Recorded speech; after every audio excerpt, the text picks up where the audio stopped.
Hello friends, स्वागत है आप सबका फार्मेसी नोट्स के अंदर। और आज अपन है जो कि फार्मास्यूटिक चैप्टर नंबर 1 का है जो कि लास्ट टॉपिक है जो कि डिस्कस करने जा रहे हैं। तो चलिए शुरू करते हैं। क्वेश्चन है आपका, right short note on. Previous class में अगर आपको याद हो तो मैंने इंडियन फार्माकोपिया को डिटेल में बताया था कि इंडियन फार्माकोपिया कब कब आई, कैसे आई और उसको रेगुलेट क्या करते हैं और उसके अंदर क्या क्या मोनोग्राफ देखने को मिलते हैं। साथ ही मैंने आपको ये भी बताया था कि जैसे इंडिया की फार्माकोपिया वैसे अदर कंट्रीज़ की भी डिफरेंट डिफरेंट फार्माकोपियास हैं। अब उनके पास क्या स्पेसिफिक फीचर्स हैं उनके बारे में अपन बात करते हैं। तो सवाल है आपका, right short note on British pharmacopoeia, United state pharmacopoeia, national formulary of India and extra pharmacopoeia, जो कि मार्टिनडेल नाम से भी जानी जाती है। वन बाय वन अगर बात की जाए, सबसे पहले कर रहे हैं अपन ब्रिटिश फार्माकोपिया की। ये कब आई, इसमें क्या स्पेसिफिक फीचर्स है, किसने लॉन्च की, उनके बारे में बात करते हैं। तो British pharmacopoeia is an official pharmacopoeia of the United Kingdom containing standard for maintaining the quality of pharmaceutical medical substances। यानी कि ये जो ब्रिटिश फार्माकोपिया है ये बेसिकली यूनाइटेड किंगडम की ऑफिशियल स्टैंडर्ड बुक है जिसके अंदर स्टैंडर्ड ऑफ ड्रग की क्वालिटी या फिर ड्रग मेडिकल सब्सटेंस के बारे में है जो कि इन्फॉर्मेशन दी गई है। उसके बाद अगर बात की जाए कि इसका जो मेन इंपॉर्टेंट फीचर है वो क्या है डिपार्टमेंट का, तो बेसिकली जो फार्मास्यूटिकल रिसर्च है इस पे ध्यान देता है, मैन्युफैक्चर पे, टेस्टिंग पे एंड डेवलपमेंट पे। ये चीज़ें अपने को ब्रिटिश फार्माकोपिया में देखने को मिलती हैं। और जो ब्रिटिश फार्माकोपिया जो first edition British pharmaco publish हुआ था वो था 1864 में, जिसमें 2 सेक्शन थे। पहला सेक्शन तो था मटेरियल मेडिका का जिसमें सारी की सारी ड्रग की इन्फॉर्मेशन मिलती थी, और दूसरा था प्रिपरेशन जिसके अंदर किस तरीके से उसको प्रिपेयर करना है उसके बारे में बात की गई। उसके बाद धीरे धीरे उसको अपडेट किया जाने लगा। सेकेंड एडिशन आया 1867 में, थर्ड आया 1885 में, देन फोर्थ आया 1898 में, फिफ्थ आया 1914 में, और 8th एडिशन इस तरीके से आगे चले गया 1953 में। और अब हर साल है जो कि ब्रिटिश फार्माकोपिया का एक एडिशन पब्लिश होता है एनुअली, जिसके अंदर हमेशा है जो कि कुछ मोनोग्राफ्स ऐड किए जाते हैं या फिर कुछ नए क्वालिटी स्टैंडर्ड्स को इम्प्रूव किया जाता है। ठीक है, आगे चलें। अगर बात करें कि ब्रिटिश फार्माकोपिया में और क्या क्या फीचर्स हैं तो उसके बारे में यहाँ पे बता रखा है कि जैसे इन्होंने बताया कि इनकी वॉल्यूम्स डे बाय डे है जो कि चेंज हुई। तो वॉल्यूम्स की बात अगर की जाए तो यहाँ पे जैसे मैंने आपको बताया कि बेसिकली जो 2007 से 2009 तक की जो भी पब्लिश हुई उसके अंदर टोटल 6 वॉल्यूम्स हैं जो कि इंक्लूड किए गए, और 6 वॉल्यूम्स में सब में है जो कि कुछ नई नई चीज़ें ऐड की गई, जिसमें वॉल्यूम नंबर 1 और 2 की अगर बात की जाए तो वॉल्यूम नंबर 1 और 2 में है जो कि मेडिकल सब्सटेंस की बात की गई। वॉल्यूम 3 के अंदर है जो कि ब्लड प्रोडक्ट्स हैं, इम्यूनोलॉजिकल प्रोडक्ट्स हैं, रेडियो फार्मास्यूटिकल्स हैं, सर्जिकल मटीरियल्स हैं एंड होम्योपैथिक मेडिसिन हैं, उनके बारे में ऐड किया गया। 4th के अंदर अपने को है जो कि आई स्पेक्ट्रा है जो कि उनके बारे में इंफॉर्मेशन देखने को मिलती है, यानी कि ड्रग को आइडेंटिफाई करने के लिए नए नए इंस्ट्रूमेंट्स अब उनके पास आने लगे।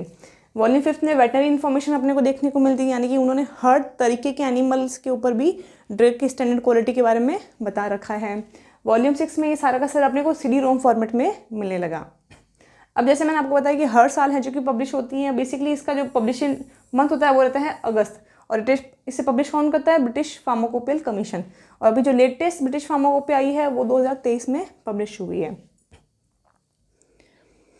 फिर बात करते हैं यूनाइटेड स्टेट फार्माकोपिया की। यूनाइटेड स्टेट फार्माकोपिया भी ऑफिशियल बुक है किसकी, यूनाइटेड स्टेट की, जिसमें बेसिकली प्रिस्क्रिप्शनल स्टैंडर्ड्स के बारे में है जो कि इन्फॉर्मेशन दी गई है, साथ ही साथ हेल्थ केयर प्रोडक्ट्स के बारे में भी यहाँ पे बताया गया है।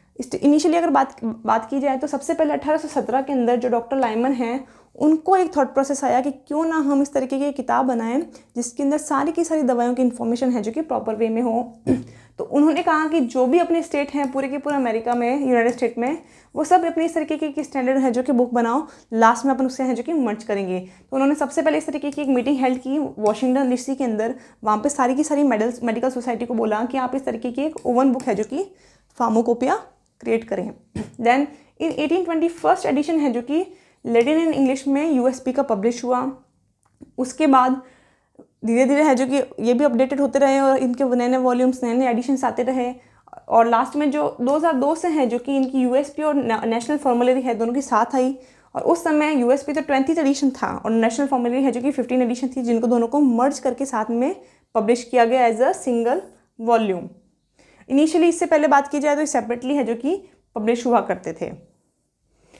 फिर आगे बात करें अगर कि भाई USP और NF है जो कि कंबाइंड हो गया, उसके बाद इन्होंने क्या क्या है जो कि इन्फॉर्मेशन को ऐड ऑन किया। तो इन्होंने basically prescription, non prescriptional, compound medicine, biological products, excipient, medical devices and dietary supplements को भी इसके अंदर ऐड किया। यहाँ पे इन्होंने है जो कि ध्यान दिया कि quality assurance, quality control, regulatory affairs, research development and analytical services हैं जो कि उनको भी अपने को इसमें ऐड ऑन करना चाहिए कि ये भी ज़रूरी है किसी भी चीज़ को जानने के लिए।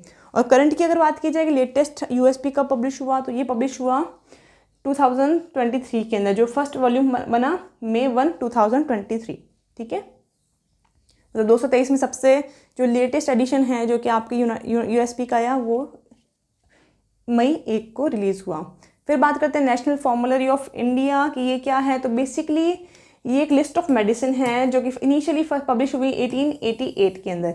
यहाँ पर अपने को ये ध्यान रखना था कि जो भी इसका जो मेन फंक्शन है वो क्या है कि जो भी अपने हॉस्पिटल के अंदर मेडिसिन अपन बता रहे हैं कि भाई हॉस्पिटल में जो भी फार्मासिस्ट हैं, डॉक्टर्स हैं, नर्स हैं या फिर डेंटिस्ट है, कोई भी पर्टिकुलर डिपार्टमेंट के पर्सन हैं, उनको ये पता रहना चाहिए कि कोई भी जो मेडिसिन है अपन कौन कौन सी हॉस्पिटल में प्रिस्क्राइब कर सकते हैं, साथ ही साथ हेल्थ सिस्टम में कौन कौन सी मेडिसिन को अपन दे सकते हैं, क्या पॉलिसीज़ हैं इनकी, ये सारी चीज़ें इसके अंदर बेसिकली है जो कि ड्रग की एफिकेसी, सेफ्टी, कॉस्ट इफेक्टिवनेस है जो कि इन्फॉर्म की गई। उसके अलावा उसकी side effect, contraindication and doses भी बताई गई। हॉस्पिटल के अंदर इस तरीके की फॉर्मुलरीज का मेन यूज़ यही है कि जो भी वहाँ के हेल्थ वर्कर्स हैं जो काम कर रहे हैं उनको पता होना चाहिए कि अपने पास कौन कौन से ड्रग मॉलिक्यूल अवेलेबल हैं, किस तरीके से अपन उसको है जो कि पेशेंट को जल्दी से जल्दी ठीक करने के लिए अप्लाई कर सकते हैं। फिर बात करेंगे कि बेसिकली इसके अंदर नेशनल फॉर्मुलरीज के अंदर है जो कि composition, description, selection, prescribing, dispensing and administration of medicine भी इन्वॉल्व किया गया। रूट ऑफ एडमिनिस्ट्रेशन भी यहाँ पे बताया गया। फर्स्ट एडिशन की अगर बात की जाए, जैसे मैंने आपको बताया था कि 1960 के अंदर जो फर्स्ट NFI है जो कि पब्लिश हुई by the ministry of health, government of India के अंदर। फिर इसको अपडेट किया गया। बेसिकली ये अपडेट है जो कि इसकी रिस्पॉन्सिबिलिटी किसको दी गई, Indian pharmacopoeia commission IPC Ghaziabad in 2008।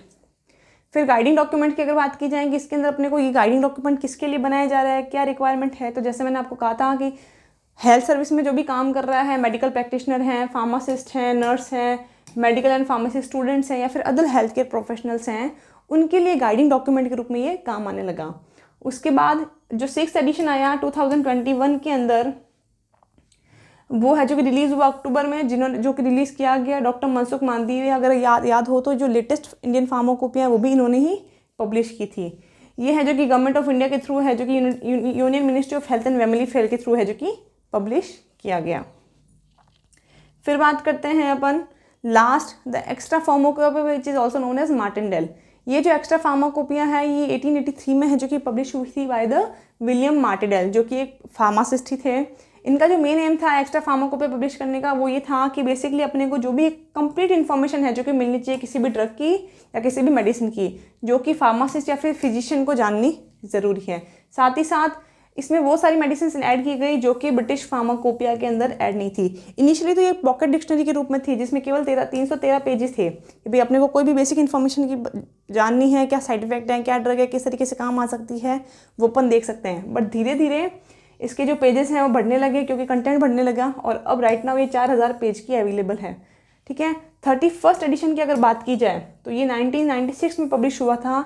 इसके अंदर 3 पार्ट में अपने इसे डिवाइड किया था। पार्ट 1 में इसमें 4458 मोनोग्राफ्स थे। पार्ट 2 में 784 स्मॉल मोनोग्राफ्स को ऐड किया गया जिसमें न्यू मेडिसिन और टॉक्सिक कंपाउंड्स के बारे में बताया गया। और पार्ट 3 के अंदर प्रोप्राइटरी मेडिसिन यानी कि जो ब्रांडेड प्रोडक्ट्स हैं वो, और साथ ही साथ 4800 मैन्युफैक्चर एंड डिस्ट्रीब्यूटर के बारे में भी इंफॉर्मेशन दी गई। इसके अलावा अगर बात करें तो इसके अंदर है जो कि अपने को जो दूसरी फार्माकोपियाज हैं दूसरी कंट्रीज़ की, like British, Belgian, Australian, Chinese, Japanese, Italian, Netherland, Portuguese, Swiss and USNF यानी यूनाइटेड स्टेट नेशनल फॉर्मुलरी, उनकी भी इंफॉर्मेशन इसके अंदर आपको इंक्लूडेड देखने को मिलेंगी। और जो लेटेस्ट अगर बात की जाए जो 40 एडिशन है मार्टिनडेल का, वो पब्लिश हुआ था 2020 में। तो स्टूडेंट्स आज के लिए इतना ही। आई होप आपको पसंद आया होगा। ये चैप्टर है जो कि आपको यहाँ पे कंप्लीट होता है। नेक्स्ट क्लास में अपन बात करेंगे इसके मॉडल पेपर की, यानी कि थ्योरी एग्जामिनेशन या फिर एग्जिट एग्जामिनेशन के आधार पर आपको इस पर्टिकुलर चैप्टर में से क्या क्या देखने को मिल सकता है। तो for more information please like, share and subscribe. Thank you.